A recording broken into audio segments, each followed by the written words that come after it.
All right, hello. In this question, we're going to discuss a system in which kinetic energy is conserved, but momentum is not conserved. So that's kind of the opposite of what usually happens. So we know that kinetic energy is conserved in a collision if we have an elastic collision. That's kind of the definition of what an elastic collision is.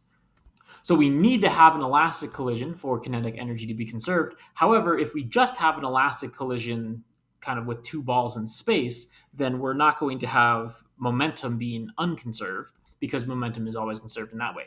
However, there is one condition for the conservation of momentum which is very important, and that is that momentum is conserved if and only if, so that's two ifs there, if and only if the system is not acted on by an outside external force. Or in other words, the net force from external sources is equal to zero. So obviously there are forces in a collision setting because we have changes in direction, and so there has